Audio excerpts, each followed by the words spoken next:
I've got two actually not minor gripes with the perfect edition of 20th Century Boys. First, we'll talk about the one that actually matters and could confuse people, and also might serve as informative for people looking to buy the series or struggling to understand the ending, but I also don't want to spoil anything about it. The ending of the perfect edition of 21st Century Boys, which is just the ending of 20th Century Boys, it just came out a bit later with a different name. The ending of the perfect edition is actually completely changed from the original editions. I don't really get why. It's only a little bit, but multiple panels or a couple pages, but they're very different. I think it completely changes the entire story, which is not great.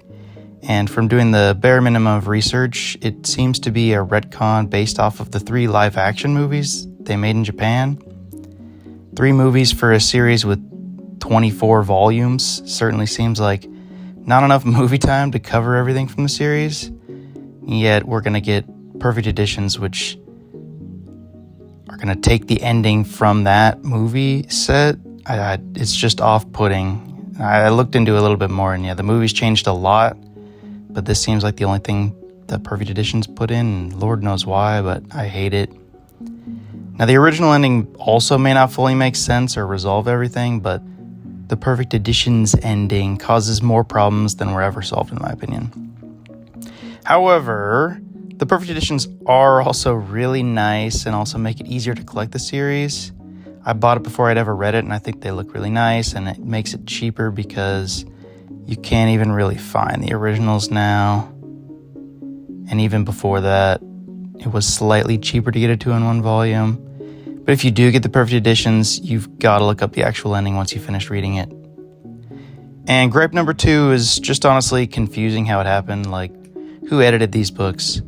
So in every volume except for 21st Century Boys, so in all of 20th Century Boys, we have the transliteration of Gutarara Sudarara as being Gutarara Sudarara. But then on the cover of 21st Century Boys, we notice all of a sudden a little bit different. It's Gutalala Sudalala. And then within the book, it's the same thing the whole time. I mean, it doesn't affect the story in any way. There's no negative changes. It's really not anything different. But it just pisses me off.